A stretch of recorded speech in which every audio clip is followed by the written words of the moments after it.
Hello friends, எல்லோருக்கும் வணக்கம். Welcome to young investor channel. Actually today market leave. ஏன்னா மகாராஷ்டிராவில் எலெக்ஷன் நடக்கிறதுனால இன்றைக்கி மார்க்கெட் லீவ் விட்டாங்க. ஸோ அதனால் இன்றைக்கி பார்த்தீங்கன்னா ஓரளவு மார்க்கெட் இல்லை. ஸோ லாஸ்ட்டு க்ளோசிங் பார்க்கும்போது நிஃப்டி 50 23,518 பாயிண்ட்ஸாக இருந்துச்சு. லாஸ்ட்டு வந்து பார்த்தீங்கன்னா மார்க்கெட் ட்ரெண்டே மாறிடுச்சு. ஆக்சுவலி ஓப்பனிங்லேருந்து ஒரு 2 மணி வரைக்கும் இருந்த மார்க்கெட் ட்ரெண்டு கடைசி நேரத்தில் வந்து பார்த்தீங்கன்னா அப்படி பொத்துன்னு விழுந்துடுச்சு. சென்செக்ஸ் 77,578 பாயிண்ட்ஸில் இருக்குது. நிஃப்டி பேங்க் 50,626 பாயிண்ட்ஸில் இருக்குது. நிஃப்டி ஐடி 41,748 பாயிண்ட்ஸில் இருக்குது. ஸோ நேற்றே நம்ம ட்ரெண்ட் டிஸ்கஸ் பண்ணியிருந்தோம். ஸோ எஃப்ஐஸோட செல்லிங் பார்த்தீங்கன்னா மார்க்கெட்டில் கண்டினியூஸ் ஆகிட்டு தான் இருக்குது. நேற்று வந்து மார்க்கெட் ரிகவரி ஆகணும்னா நம்ம எக்ஸ்பெக்ட் பண்ணது எஃப்ஐஸோட செல்லிங் ஒரு வேளை ஸ்டாப் ஆகிருக்கலாம் அப்படின்னு சொல்லி. பட் அது ஸ்டாப் ஆகலை. 3,411 கோடிக்கு நெட் செல்லர்ஸாக தான் இருக்கிறாங்க. 2,780 கோடிக்கு 83 கோடிக்கு டிஎஸ் நெட் பையர்ஸாக இருக்கிறாங்க. ஸோ எஃப்ஐஎஸ் செல் பண்ணுறாங்க, டிஎஸ் வந்து வாங்குறாங்க. இதான் அந்த ட்ரெண்ட் தான் மார்க்கெட்டில் கண்டினியூவாக நடக்குது. நெக்ஸ்ட் நீ பார்த்தீங்கன்னா நாளைக்கு மார்க்கெட்டில் இந்த ரீசன்ஸ் எல்லாமே இம்பாக்ட் ஆக சான்சஸ் இருக்குது. ஃபர்ஸ்ட் நான் ஆல்ரெடி உங்கள்கிட்ட சொன்ன மாதிரி பைடன் வந்து பார்த்தீங்கன்னா யுக்ரைனை வந்து யுஎஸ் மிசைல்ஸ் யூஸ் பண்ணி ரஷ்யாவை ஸ்ட்ரைக் பண்ணுங்க அப்படின்னு சொல்லி அலோவ் பண்ணிட்டாரு. இது ஒரு பார்த்தீங்கன்னா அந்த லாங் ரேஞ்ச் மிசைல்ஸ், இது ஒரு ரீசன். நெக்ஸ்ட் ட்ரம்போட சன் என்ன சொல்றாருன்னா பைடன் வந்து 3வது வேர்ல்டு வாரை வந்து வர வைக்கிறதுக்குள்ள வழியை பண்றாரு அப்படின்னு சொல்லி ட்ரம்போட சன் வந்து பைடனை கிரிட்டிசைஸ் பண்றாரு. ஏன்னா ட்ரம்ப் வந்து ஜான்வரியில தான் பார்த்தீங்கன்னா அவர் வந்து பவரை கையில் எடுக்க இருக்கிறாரு. ஸோ அது வரைக்கும் ட்ரம்ப் வந்து இவர் பைடன் வந்து என்னெல்லாமோ பண்றாரு, அதை வந்து ட்ரம்போட சன் கிரிட்டிசைஸ் பண்றாரு.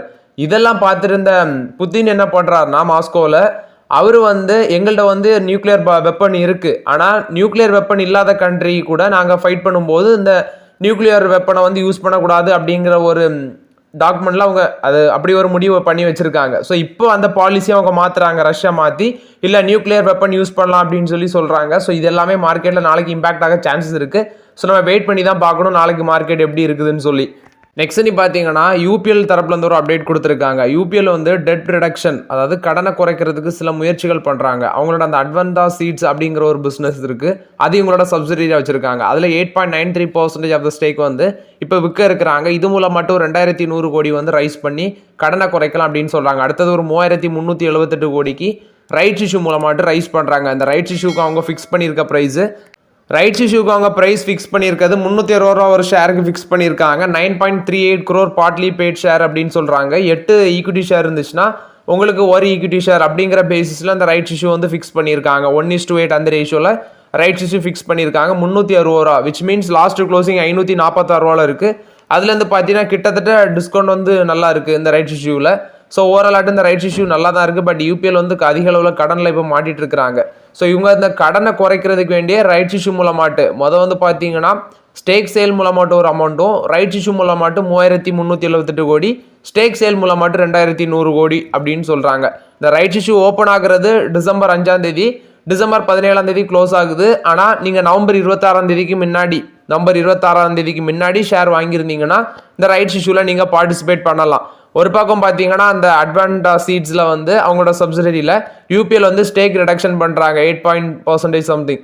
அதில் 12.5% ஆஃப் த ஸ்டேக் வந்து பார்த்தீங்கன்னா இப்போ அட்வான்டா என்டர்பிரைசஸில் இவங்க இன்வெஸ்ட்மெண்ட் பண்ணுறாங்க. அல்ஃபாவே வந்து வாங்குறாங்க $350 மில்லியன். ஸோ இது வந்து யூபிஎல் அல்ஃபாவே குளோபலும் அக்ரிமெண்ட் சைன் பண்ணியிருக்காங்க. ஸோ ஓவராலாட்டு யூபிஎல் இந்த rights issue, next stake sale, இது எல்லாம் ரீசன்லி பார்க்கும்போது அவங்களோட கடனை குறைக்கிறதுக்காண்டி இந்த முடிவு எல்லாமே ஓவராலாட்டு எடுத்திருக்காங்க அப்படின்னு சொல்கிறாங்க யூபிஎல்.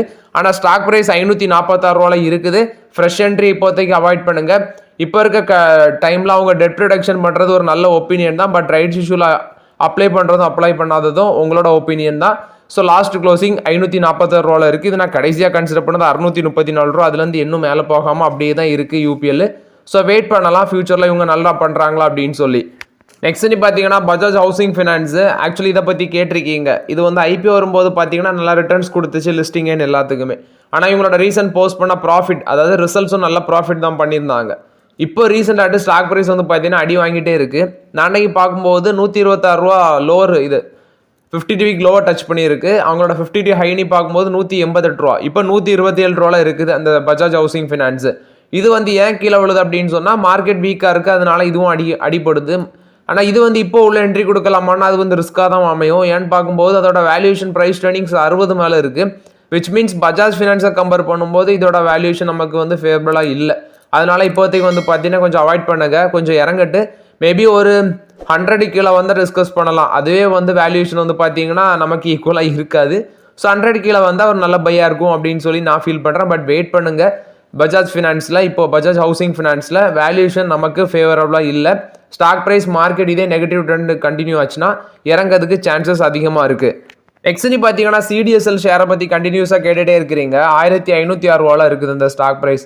லாஸ்ட் க்ளோசிங்கில் பாசிட்டிவ் ட்ரெண்டில் தான் இருந்துச்சு. நான் செக் பண்ணி பார்க்கும்போது சிடிஎஸ்எல்ல வந்து பார்த்தீங்கன்னா அவங்க லாஸ்ட் ஆர்ட் போஸ்ட் பண்ண பிஸ்னஸ் அப்டேட் எல்லாமே நல்லா தான் இருக்குது. ஏன்னா customer base demat account open பண்ணுறது எல்லாமே இப்போ இன்க்ரீஸ் ஆகிட்டே இருக்கிறதுனால அவங்களோட ரிசல்ட்ஸ் அண்ட் ப்ராஃபிட்லாம் நல்லா தான் பண்ணுறாங்க. மோராட் அதோட வேல்யூஷன் தான் நமக்கு வந்து பார்த்தீங்கன்னா பி ரேஷியோ 59 இருக்குது, ப்ரைஸ் டு புக்கு 20 இருக்குது. இந்த ரேஞ்சில் எப்படி உள்ளே போக முடியும்? நிறைய பேர் இது உள்ளே போகலாமான்னு சொல்லி கேட்குறீங்க. Just wait for the opportunity தான் நான் சொல்லுவேன். சிடிஎஸ்எல்ல இப்போதைக்கு வந்து அதிலலாம் ஆப்பர்ச்சுனிட்டி இல்லைங்கிறது தான் என்னோட கருத்து. முன்னாடியே கன்சிடர் பண்ணியிருந்தீங்கன்னா வச்சுக்கோங்க, ஒரு நல்ல ஸ்டாக் தான் சிடிஎஸ்எல். சரி பார்த்தீங்கன்னா டாக்டர் ரெட்டி லேபரேட்டரிஸ் அன்னைக்கு தான் பார்த்தீங்கன்னா 1200 பிரேக் பண்ணி 1170 வந்துச்சு. மறுபடியும் நேற்று வந்து பார்த்தீங்கன்னா மீண்டு வந்தாங்க. 1200 தாண்டி 1213 க்ளோஸ் பண்ணாங்க. ஒரு பாசிட்டிவ் ட்ரெண்டில் இருந்துச்சு, 2% பாசிட்டிவ்ல இருந்துச்சு லாஸ்ட் மார்க்கெட்டில். ஆனால் இப்போ மறுபடியும் பார்த்தீங்கன்னா ஒரு குண்டை தூக்கி போட்டிருக்காங்க.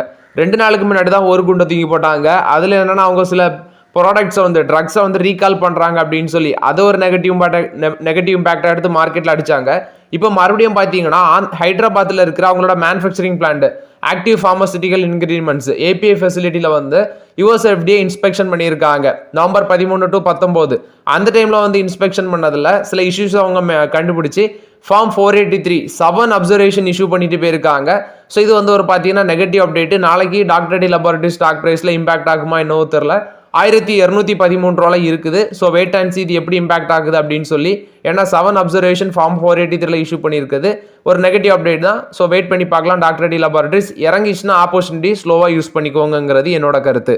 நெக்ஸ்ட் பார்த்தீங்கன்னா கமெண்ட்ல ஒருத்தர் ஹெச்ஜிஎஸ் பற்றி டிஸ்கஸ் பண்ணுங்க, ஹெச்ஜிஎஸ் பற்றி டிஸ்கஸ் பண்ணுங்க. I think Hinduja global solution அப்படிங்கிற ஒரு கம்பெனி. இது வந்து பார்த்தீங்கன்னா ஒரு ஸ்மால் கேப் கம்பெனியில் இருக்குது. 2000 கோடி மார்க்கெட் கேபிலேஷன்.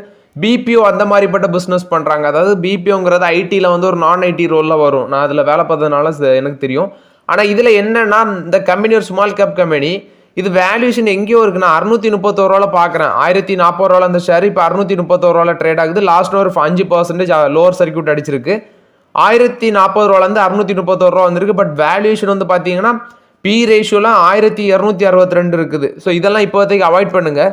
அது வந்து வேல்யூஷனே நமக்கு ஃபேவர் அளவில் ரொம்ப அதிகமாக இருக்குது. அதனால இதெல்லாம் இப்போ ரைட் டைமாக இருக்காது உள்ள என்ட்ரி கொடுக்குங்கிறது என்னோட கருத்து. நெக்ஸ்ட் பார்த்தீங்கன்னா பிட்காயின் வந்து $94,000 வந்து ஃபர்ஸ்ட் டைம் ரீச் பண்ணியிருக்கு. ஸோ யாராவது பிட்காயின் வச்சிருந்தீங்கன்னா கமெண்ட்ல சொல்லுங்க. என்கிட்ட கிடையாது. ஸோ பிட்காயின் வந்து பார்த்தீங்கன்னா ஒரு பிட்காயின் தான் வாங்கணும் அப்படின்லாம் கிடையாது. ஃப்ராக்ஷனல் ஆட்டு நீங்கள் வாங்கியிருப்பீங்க. யாராவது வாங்கியிருந்தவங்க கமெண்ட்ல சொல்லுங்க. என்கிட்ட மற்ற காயின்லாம் நான் வாங்கியிருக்கேன். ட்ரானு, அடுத்து வந்து பார்த்தீங்கன்னா அது மாதிரி நிறைய சின்ன இந்த டோஜ் காயின், பேபி டாஜ் அந்த மாதிரிப்பட்ட காயின்ஸ்லாம் நான் வாங்கியிருக்கிறேன். ஆனால் பிட்காயின் நான் வாங்கினது கிடையாது. சப்போஸ் யார்ட்டாவது பிட்காயின் இருந்துச்சுன்னா கமெண்ட்ல சொல்லுங்க. நெக்ஸ்ட் பார்த்தீங்கன்னா பிரிட்டானியா இண்டஸ்ட்ரீஸில் வந்து update. Food safety and standard authority of India வந்து நோட்டீஸ் இஷ்யூ பண்ணியிருக்காங்க. என்ன நோட்டீஸ்னு பார்க்கும்போது இவங்களோட சில ப்ராடக்ட்ஸில் வந்து பார்த்தீங்கன்னா ப்ரிசர்வேட்டிவ்ஸ் வந்து ப்ரிஸ்கிரைப் லிமிட்டை தாண்டி இருக்குது அப்படின்னு சொல்கிறாங்க. இது யூஸ் பண்ணுறது அந்த ப்ராடக்ட் இவங்க சேல் பண்ணுறது அந்த ப்ரிசர்வேட்டிவ்ஸ் வந்து ப்ரிஸ்கிரைப் லிமிட்ஸோட தாண்டி அதிக அளவில் ஆட் பண்ணியிருக்கிறதுனால இது சேல் பண்ணுறது பீப்புளுக்கு அஃபெக்ட் ஆகும் அப்படின்னு சொல்லி இந்த ப்ராடக்ட்ஸ் எல்லாமே நீங்கள் சேல் பண்ணுறது தடை பண்ணணும் அப்படின்னு சொல்லி food safety and standard authority of India வந்து பார்த்தீங்கன்னா நோட்டீஸ் இஷ்யூ பண்ணியிருக்காங்க பிரிட்டானியா இண்டஸ்ட்ரீஸுக்கு. ஸோ பட் அந்த ப்ராடக்ட்ஸ் நேம் எல்லாம் அவங்க மென்ஷன் பண்ணல. ஸோ வெயிட் பண்ணி பார்க்கலாம். இது வந்து பிரிட்டானியா இண்டஸ்ட்ரீஸில் வந்து ஒரு நெகட்டிவ் அப்டேட்டு. ஆயில் இந்தியாவும் டோட்டல் எனர்ஜிஸும் பார்த்தீங்கன்னா ஒரு கார்பரேஷன் அக்ரிமெண்ட் சைன் பண்ணியிருக்காங்க. இது வந்து எதுன்னு சொல்லும்போது மீத்தேன் எமிஷன் டிடெக்ஷன் இது ஃபார்ம் பண்ணுறதுக்கு வேண்டி தான் அந்த சைன் பண்ணியிருக்காங்க அப்படின்னு சொல்கிறாங்க. இது ஆயில் இந்தியாவும் டோட்டல் எனர்ஜிஸும் போட்ட பார்ட்னர்ஷிப் அப்டேட்டு. நெக்ஸ்ட் பார்த்தீங்கன்னா 4 PSU பேங்க்ல வந்து அப்டேட்டு. ஸோ கவர்மெண்ட் வந்து என்ன பிளான் பண்ணுறாங்கன்னா சில பேங்க்ஸில் வந்து ஸ்டேக்கை சேல் பண்ண இருக்கிறாங்க PSU பேங்க்ல. இதில் ஃபர்ஸ்ட் பிளேஸில் இருக்கிறது Indian overseas bank. So Indian overseas பேங்க்ல அவங்க ஸ்டேக் சேல் பண்ண இருக்கிறாங்க. Next central bank of India, UCO bank, Punjab and Sind bank இதில் வந்து ஸ்டேக் சேல் பண்ண இருக்கிறாங்க அப்படின்னு சொல்கிறாங்க. சென்ட்ரல் பேங்க் ஆஃப் இந்தியாவில் 93% of the stake Indian government தான் வச்சிருக்காங்க. 96.4% ஆஃப் த ஸ்டேக் வந்து இந்தியன் ஓவர்சீஸ் பேங்க்ல வச்சிருக்காங்க. யூகோ பேங்க்ல 95.4% ஸ்டேக் வச்சிருக்காங்க. பஞ்சாப் அண்ட் சிந்த் பேங்க்ல வந்து 98.3% ஸ்டேக் இந்தியன் கவர்மெண்ட் ஓன் பண்றாங்க. ஸோ இதில் வந்து சில மைனாரிட்டி ஆஃப் த ஸ்டேக் வந்து சேல் பண்றதுக்கு கவர்மெண்ட் பிளான் பண்ணியிருக்காங்க அப்படிங்கிற அப்டேட் வந்திருக்கு. இதில் என்கிட்ட வந்து பார்த்தீங்கன்னா இந்தியன் ஓவர்சீஸ் பேங்க் மட்டும் வச்சிருக்கிறேன். வேற பேங்க் எல்லாமே என்கிட்ட கிடையாது. இந்தியன் ஹோட்டல்ஸ் இந்த கம்பெனியை பொறுத்த வரைக்கும் அப்டேட் இவங்களோட கன்சாலிடேட் ரெவன்யூ வந்து பார்த்தீங்கன்னா அவங்க டபுள் பண்ண இருக்கிறாங்க அப்படின்னு சொல்கிறாங்க. 2030 15,000 கோடி ரெவன்யூ எதிர்பார்க்குறாங்க. அவங்களோட போர்ட்ஃபோலியோவும் டபுள் ஆகும் அப்படின்னு சொல்கிறாங்க. ஸோ 700 ஹோட்டல்ஸ் ஆட்டு அவங்களோட போர்ட்ஃபோலியோ எக்ஸ்பேண்ட் பண்ண போடும் அப்படின்னு சொல்கிறாங்க. ஏன்னா இப்போ கரண்ட் ஆட்டு 350 ஹோட்டல்ஸ் கைவசம் வச்சிருக்காங்க. அது 700 ஆட்டு இன்க்ரீஸ் ஆகும் அப்படின்னு சொல்லி இந்தியன் ஹோட்டல்ஸ் தரப்பில் ஒரு பாசிட்டிவ் அப்டேட் கொடுக்குறாங்க. நெக்ஸ்ட் நீ பார்த்தீங்கன்னா கிராசிம் இண்டஸ்ட்ரீஸை பற்றி கேட்டிருந்தீங்க. நேற்று தான் டிஸ்கஸ் பண்ணியிருந்தோம். ஏன்னா அவங்க வந்து கர்நாடகாவில் வந்து பார்த்தீங்கன்னா 4th மேனுஃபேக்சரிங் பிளான்ட், அதாவது பிர்லா ஓப்பஸ் பெயிண்ட் பிளான்ட்டை வந்து ஓப்பன் பண்ணியிருக்காங்க. ஸோ அதில் வந்து பார்த்தீங்கன்னா மேனுஃபேக்சரிங் பிளான்ட் போட்டாங்க. ஆல்ரெடி அவங்க என்ன சொல்லியிருந்தாங்கன்னா 6 மேனுஃபேக்சரிங் பிளான்ட் வந்து ஓப்பன் பண்ணும் அப்படின்னு சொல்லியிருந்தாங்க. அதில் 4 இப்போ ஓப்பன் பண்ணிட்டாங்க. இன்னும் 2 இருக்குது அவங்களோட அனௌன்ஸ்மெண்ட்டில். இது 10,000 கோடி இன்வெஸ்ட்மெண்ட் கெப்பாசிட்டி வருது இந்த 6 பிளான்ட்டுமே டோட்டலாக அவங்க சொல்கிறது. புனேல பார்த்தீங்கன்னா ட்ரையல் ப்ரொடக்ஷனை ஸ்டார்ட் பண்ணியிருக்காங்க. அதே மாதிரி காரக்பூர் பிளான்ட்டு கொல்கத்தாவில் அதுலேயும் வந்து ப்ராக்ரஸ் ஸ்டார்ட் பண்ண இருக்கிறாங்க ஓவரால். இந்த ரிமைனிங் 2 பிளான்ட் நான் சொன்னது. இவங்க அந்த கிராசிம் இண்டஸ்ட்ரீஸ் லாஸ்ட் போஸ்ட் பண்ண ரிசல்ட்ஸில் அவங்களோட ப்ராஃபிட் வந்து 66% அடி வாங்கியிருந்துச்சு. நம்ம ரிசல்ட்ஸ் பார்த்துருந்தோம். அதனால இப்போதைக்கு வெயிட் பண்ணலாம். எகெயின் வந்து அவங்க இன்வெஸ்ட்மெண்ட் பண்ணுறது குமரமங்கலம் பிர்லா என்ன சொல்லியிருந்தாருன்னா $20 பில்லியன் நாங்கள் இன்வெஸ்ட்மெண்ட் பண்ணியிருக்கிறோம் எங்களோட பிஸ்னஸ் செக்மெண்ட்ல அப்படின்னு சொல்லி. ஸோ வெயிட் பண்ணி பார்க்கலாம். ஆக்சுவலி அவங்களோட அந்த ஆதித்யா பிர்லா கேபிட்டலோட ரிசல்ட்ஸ் எல்லாமே லாஸ்ட்டில் தான் இருந்துச்சு. ஃபினான்ஸ் கேபிட்டல் அந்த செக்மெண்ட் கொஞ்சம் பரவாயில்லாமல் இருந்துச்சு. கிராசிம் இண்டஸ்ட்ரீஸில் ப்ராஃபிட் அடி வாங்கிருது 66%. So wait and see. இப்போதைக்கு ஆப்பர்ச்சுனிட்டி இல்லை. எகெயின் ஆப்பர்ச்சுனிட்டி வரும்போது டிஸ்கஸ் பண்ணலாம். நெக்ஸ்ட் ரிசல்ட்ஸில் பார்த்துட்டு நம்ம டிஸ்கஸ் பண்ணலாம் கிராசிம் இண்டஸ்ட்ரீஸை. டாடா மோட்டர்ஸ் பார்த்தீங்கன்னா பிரைமா 4440S AMT ட்ரக்கை வந்து சவுதி அரேபியாவில் ஃபர்ஸ்ட் வந்து பார்த்தீங்கன்னா இன்ட்ரடியூஸ் பண்ணியிருக்காங்க. இது வந்து முதல் முறையாட்டு இந்த மேனுவல் டிரான்ஸ்மிஷன் ட்ரக்கை சவுதி அரேபியாவில் இன்ட்ரடியூஸ் பண்ணியிருக்காங்க அப்படின்னு சொல்கிறாங்க. இது வந்து டிரான்ஸ்போர்ட்டேஷன் லாஜிஸ்டிக்ஸ் நீடுக்கு யூஸ் பண்ணக்கூடிய truck. First automated manual transmission ட்ரக்கை வந்து பார்த்தீங்கன்னா டெபியூட் ஆட்டு சவுதி அரேபியாவில் லான்ச் பண்ணியிருக்காங்க. இது டாடா மோட்டர்ஸ் கொடுத்த ஒரு positive update. Godrej properties Kolkata gateway அதுக்கு பக்கத்தில் வந்து ஒரு பெரிய பிளாட்டை வந்து வாங்கியிருக்காங்க அப்படின்னு சொல்கிறாங்க. இது மூலமாட்ட உங்களுக்கு ஒரு 500 கோடி வந்து ரெவன்யூ பொட்டன்ஷியல் கிடைக்க சான்சஸ் இருக்குது. டோட்டலாக அதோட பொட்டன்ஷியல் பார்க்கும்போது 1.3 மில்லியன் ஸ்கொயர் ஃபீட் அப்படின்னு சொல்கிறாங்க இந்த ரெசிடென்ஷியல் பிளாட்டு. இது வந்து பார்த்தீங்கன்னா கோத்ரேஜ் ப்ராப்பர்ட்டிஸ் கொடுத்த அப்டேட்டு. நெஸ்லேவும் ஹெச்ஓவில் என்ன சொல்கிறாங்கன்னா பாமாயில் விலைலாம் இன்க்ரீஸ் ஆகி போச்சு. எஃப்எம்சிஜி கம்பெனிஸ் கொடுக்குற அப்டேட்டு. ஸோ ஓவராலாட்டு இது ரெண்டுமே எஃப்எம்சிஜி பிளேயர்ஸ் தான். ஹெச்ஓஎல்லும் நெஸ்லேயும் சொல்கிறது பாமாயில் விலை அதிகரித்து போச்சு. ஏன்னா இவங்களுக்கு வந்து பார்த்தீங்கன்னா பாமாயில் யூசேஜ் இவங்களோட ஃபுட் ப்ராடக்ட்ஸில் ரா மெட்டீரியல்ஸ் அதிகமாட்டு இருக்குது. ஹெச்ஓஎலுக்கும் அதேமாதிரி நெஸ்லேக்கும் இவங்க வந்து பாமாயில் வந்து பார்த்தீங்கன்னா அதிகமாட்டு கன்சியூம் பண்ணுறாங்க. இது இப்போ ப்ரைஸ் அதிகரித்ததுனால வந்து பார்த்தீங்கன்னா இவங்களுக்கு மார்ஜின் ப்ரெஷராக சான்சஸ் இருக்குது அப்படின்னு சொல்கிறாங்க இந்த fast moving consumer good company செக்டரில் இருக்கிற கம்பெனிஸு. ஸோ பாமாயில் விலை கூட்டினதுனால இவங்களுக்கு மார்ஜின் அடி வாங்குன்னு சொல்கிறாங்க. ஸோ அது மாதிரி பார்த்தீங்கன்னா ஆல்ரெடி நம்ம ரிப்போர்ட் பார்த்துருந்தோம். நெக்ஸ்ட் 1 to 2 quarters கண்டினியூஸ் ஆகிட்டு எஃப்எம்சிஜி கம்பெனிஸோட ரிசல்ட்ஸ் வந்து பெருசாக இருக்காது அப்படின்னு சொல்லி அதுதான் கண்டினியூ ஆகும் போல தெரியுது. அதானி ஏர்போர்ட் கொடுத்த அப்டேட்டு. ஸோ ஆக்சுவலி ஜீத் அதானி இந்த அதானி ஏர்போர்ட் பிஸ்னஸை கண்ட்ரோல் பண்ணது பார்த்தீங்கன்னா ஜீத் அதானி அவர் தான். ஸோ அவர் என்ன அப்டேட் கொடுக்குறாருன்னா அதானி ஏர்போர்ட்டை வந்து நெக்ஸ்ட் 2 to 3 இயர்ஸில் வந்து நாங்கள் லிஸ்ட் பண்ணோம் அப்படின்னு சொல்லி அப்டேட் கொடுத்துருக்காரு. ஸோ மோராட் இது வந்து அதானி ஏர்போர்ட்ஸ் பிஸ்னஸ் கொடுத்த அப்டேட்டு. ஹேவல்ஸ் இந்தியா கொடுத்த அப்டேட்டு. ஹேவல்ஸ் இந்தியா என்ன பண்ணுறாங்கன்னா ராஜஸ்தானில் கில்லோத் அப்படிங்கிற இடத்துல வந்து ஒரு நியூ மேனுஃபேக்சரிங் ஃபெசிலிட்டி வந்து செட்டப் பண்ண இருக்கிறாங்க இந்த ரெஃப்ரிஜரேட்டர் மேனுஃபேக்சர் பண்ணுறதுக்கு. ஸோ Q2 ஃபினான்ஷியல் 27 மேபி அது வந்து பார்த்தீங்கன்னா ப்ரொடக்ஷனுக்கு வரும்னு சொல்கிறாங்க.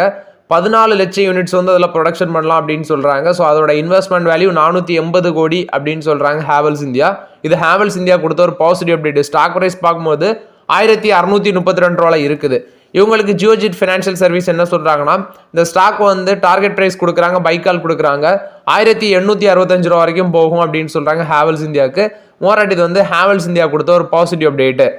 பாரத் ஃபோர்ஜ் கொடுத்த அப்டேட். இவங்க வந்து பார்த்தீங்கன்னா ஒரு கான்ட்ராக்டில் மினிஸ்ட்ரி ஆஃப் டிஃபென்ஸ் கூட ஒரு கான்ட்ராக்டில் நெகோசியேஷனில் இருக்கிறாங்க. Advance tower artillery gun system அந்த சம்மந்தமாட்ட அந்த ப்ராஜெக்ட் சம்மந்தமாட்ட வந்து பார்த்தீங்கன்னா அந்த கான்ட்ராக்டில் நெகோசியேஷனில் இருக்கிறாங்க கவர்மெண்ட் கூட, மினிஸ்ட்ரி ஆஃப் டிஃபென்ஸ் கிட்ட. இது பாரத் 4G கிடைக்க சான்சஸ் அதிகமாக இருக்குது. எல்டிஏ மைண்ட்ரி என்ன சொல்கிறாங்கன்னா இவங்க வந்து யூரோப்பியன் பேஸ்டு பேடெக் ப்ரொவைடர் அப்படிங்கிற ஒரு கம்பெனி நெக்ஸி குரூப் இவங்களோட வந்து பார்த்தீங்கன்னா பார்ட்னர்ஷிப்பில் இருக்கிறாங்க. ஸோ அந்த பார்ட்னர்ஷிப்பை வந்து பார்த்தீங்கன்னா இன்னும் ஸ்ட்ரென்தன் பண்ண இருக்கிறாங்க அப்படின்னு சொல்கிறாங்க நெக்ஸி குரூப்பு கூட. இது வந்து எல்டிஏ மைண்ட்ரி கொடுத்த அப்டேட்டு. ட்ரெண்ட் குழுமத்தில் வந்து அப்டேட்டு, ட்ரெண்ட் கம்பெனியில் வந்து அப்டேட்டு. சித்தார்த்தா யோக் இவர் வந்து ட்ரெண்டில் ஒரு 843 கோடிக்கு ஸ்டேக் வாங்கியிருக்காரு அப்படின்னு சொல்கிறாங்க. கிட்டத்தட்ட டடோனா ஹோல்டிங்ஸ் வந்து 13.02 லேக் ஷேர் வந்து விற்றுருக்காங்க 475 ரூபா பர் பீஸை வச்சு. ஆனால் இவர் டடோனா ஹோல்டிங்ஸ் வந்து பார்த்தீங்கன்னா 3.01 ஆஃப் த ஸ்டேக் ஹோல்டிங்ஸ் வச்சிருக்காங்க. அதே மாதிரி சித்தார்த்தா யோக் வந்து 1.52% ஆஃப் த ஸ்டேக் வச்சிருக்காங்க அப்படின்னு சொல்றாங்க. ஸோ ஓரளவுக்கு அந்த டடோனா ஹோல்டிங்ஸ் வித்திருக்காங்க. இவங்க சித்தார்த்தா யோக் வந்து பார்த்தீங்கன்னா 843 கோடிக்கு அதை வாங்கியிருக்காங்கன்னு நினைக்கிறேன். ஸோ மோராட் இது வந்து ட்ரெண்ட் கம்பெனியில் வந்து அப்டேட்டு. அதானி குழுமம் கொடுத்த அப்டேட் $2 பில்லியன் இன்வெஸ்ட்மெண்ட் பண்ணுறாங்க. இன்டர்நேஷனல் கன்வென்ஷன் சென்டர் அமைக்கிறதுக்கு வேண்டி தான் அந்த இன்வெஸ்ட்மெண்ட் அப்படின்னு சொல்கிறாங்க. Mumbai metropolitan region development authority மூலமாக தான் இதை பண்ணுறாங்க அப்படின்னு சொல்கிறாங்க. இது அதானி குழுமம் கொடுத்த அப்டேட். காத்ரேஜ் இண்டஸ்ட்ரீஸ் ஒரு 1000 கோடி ரைஸ் பண்ணுறாங்க நான் கன்வெர்டிபிள் டிபெஞ்சர்ஸ் மூலமாட்டு 2 டிரான்ஜே மூலமாட்டு இதை ரைஸ் பண்ணுறாங்க அப்படின்னு சொல்கிறாங்க காத்ரேஜ் இண்டஸ்ட்ரீஸ்.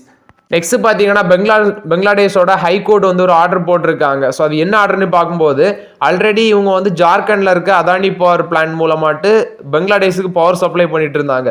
அங்கே அந்த பொலிட்டிக்கல் கிரைஸ் வந்தோன்னா புது இன்ட்ரீம் கவர்மெண்ட் வந்து என்ன பண்ணிட்டாங்கன்னா இவங்களுக்கு அந்த பழைய டியூ வந்து கட்டாமல் விட்டாங்க. அதானி குழுமம் என்ன சொன்னாங்கன்னா நீங்கள் டியூ கட்டுறத நாங்கள் பவர் சப்ளை வந்து படிப்படியாக கட் பண்ணிடுவோம் அப்படின்னு சொல்லி அதில் ஒரு பங்காட்டு நாங்கள் பங்களாதேஷ் கவர்மெண்ட் சொன்னாங்க நாங்கள் வந்து பழைய டியூவை வந்து ஸ்லோவாக பே பண்ணுறோம் அப்படின்னு சொல்லி. இப்போ பங்களாதேஷோட ஹைகோர்ட் என்ன சொல்லியிருக்காங்கன்னா அந்த பவர் டீலில் வந்து அந்த டீல்ஸ் எல்லாமே கரெக்டாக ரூல்ஸ் எல்லாமே ஃபாலோ பண்ணி போட்டிருக்காங்களா அப்படின்னு சொல்லி செக் பண்ணுங்க அப்படின்னு சொல்லி அந்த எலக்ட்ரிசிட்டி அக்ரிமெண்ட்ல வந்து பார்த்தீங்கன்னா என்கொயரி பண்ணுங்க அப்படின்னு சொல்லி பங்களாதேஷ் ஹைகோர்ட் வந்து இப்போ உத்தரவு போட்டிருக்காங்க. இது வந்து அதானி பவர் சம்பந்தமாக உள்ள update. So okay friends, actually இந்த வீடியோவில் சில இம்பார்ட்டன்ட் அப்டேட்ஸ் எல்லாமே பார்த்தோம். இந்த வீடியோ உங்களுக்கு பயனுள்ளதாக இருக்கும்னு நினைக்கிறேன். பயனுள்ளதாக இருந்துச்சுன்னா லைக் பண்ணுங்க, சப்ஸ்கிரைப் பண்ணுங்க, கமெண்ட் பண்ணுங்க. Okay friends, thank you.